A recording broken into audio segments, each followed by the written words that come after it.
Now, Japan is all set to begin pumping out more than 1 million tons of treated water from the destroyed Fukushima Daiichi nuclear power plant. It is the site of the second worst nuclear disaster in history. How concerning is this? My colleague Shivin gets you the details. Thanks, Resha. I'll take it from here. We're talking about, of course, the Fukushima water release, which is causing a lot of concern the world over, especially after they've got a head start on it. Japan is set to begin pumping out more than 1 million tons of treated water from the destroyed Fukushima Daiichi nuclear power plant this summer. The water was distilled after being contaminated from contact with fuel rods at the reactor, destroyed in 2011 earthquake. Now, tanks on the site now hold about 1.3 million tons of radioactive water, enough to fill 500 Olympic-sized swimming pools. Here's how Japan plans to deal with the water here. Now, as per IAEA, the watchdog, the United Nations nuclear watchdog, Japan's plan to release treated water from the Fukushima nuclear plant into the sea meets international standards. IAEA says the controlled gradual discharges of the treated water to the sea would have a negligible radiological impact on people and the environment. The UN watchdog is pointing to similar releases by plants in the United States, France and China.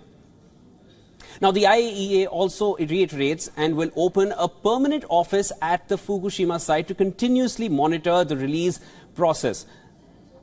Fukushima operator TEPCO has been filtering the contaminated water to remove isotopes, leaving only tritium behind. Now, tritium is a radioactive isotope of hydrogen that is hard to separate from water. TEPCO will dilute the water until tritium levels fall below regulatory limits before pumping it into the ocean from the coastal site. Now, water containing tritium is routinely released from nuclear plants around the world, and regulatory authorities support dealing the Fukushima water in this way. Now, tritium is considered to be relatively harmless because it does not emit enough energy to penetrate human skin. Now, that is the claim that is being made. However, in 2014, a Scientific American article said that when ingested, tritium can raise cancer risks, and that is a major concern that a lot of people, and especially nations around neighboring nations, are having at the moment with this decision that has come in. The water disposal will take decades to complete with a rolling filtering and dilution process, alongside the planned decommissioning of the plant. The release remains controversial. There's no doubt in that, with Beijing vocally criticizing the plans. A lot of nations have made their criticism vocal here. China says Japan should jointly explore a scientific, safe and transparent method. Some in South Korea are panic buying salt over fears of contamination after the discharge begins. Fishing communities in Fukushima are also really concerned here. Their main concerns are also, they're worried basically about customers which will shun their catches despite strict testing protocols for food from the region. Now, we are going to discuss this further, and for more on this, we are now being joined by Professor Tilman Ruff from Melbourne. Professor Ruff is a co-president of International Physicians for the Prevention of Nuclear War. Welcome to the broadcast, sir.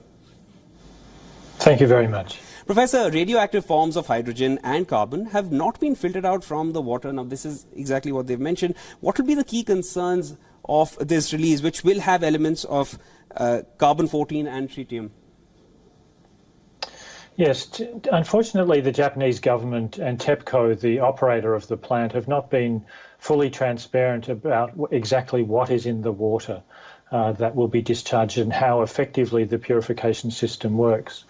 So the concern is that any discharge of radioactive material into the environment increases the exposure to plants and animals, to the food chain, to people who catch fish and who are exposed to products and animals grown in that water, fisheries in particular, very important around the Pacific Rim.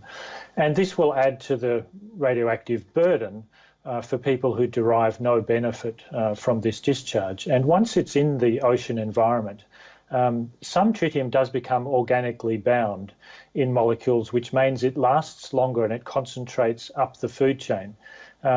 It does have rather non-penetrating radiation, as you mentioned, But there's very clear evidence, and a very large international review was just published of all of the biological evidence of effects of tritium, and it's the same as any other radioactive material. It has long-term effects in causing genetic harm and cancer increases in exposed organism. Any form of radiation is harmful. So the concern is that this is essentially an old-fashioned, inappropriate dumping of radioactive material into the ocean in a way that's uncontrolled and will cause transboundary and potentially transgenerational increase in risks of cancer and chronic disease for people around the Pacific Rim. Right, Professor. Talk to us about how concerning is this? It is the site of the second worst nuclear disaster in history, especially with criticism coming in from South Korea and China.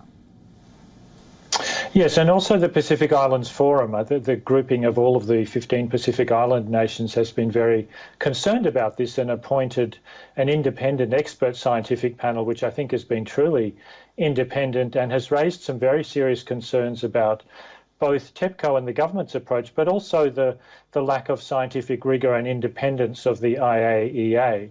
And there was, in addition, a report released on the 1st of June by an anonymous whistleblower, which suggests its veracity is not confirmed. The Japanese government says it's a forgery, but we don't know that for sure. But it suggests a significant degree of collusion between the IAEA and Japanese nuclear vendors and the government in terms of sanitising this planned release to allay public concerns. So this is a problem, and IAEA, I think, we should be sceptical about its position as a supposedly independent watchdog. Its charter includes both regulation but also promotion of nuclear uses of nuclear technology. So in many areas, the IAEA has not acted independently, and even though its report released yesterday says that this is not an endorsement or a recommendation, if you look at this large glossy report, if you look at the very highly produced glowing videos that the IAEA has released on this, it very clearly is endorsing this. And I think part of that is that, as was mentioned, tritium is the substance that's released in largest quantities from operating nuclear power plants. It's released routinely in the cooling water.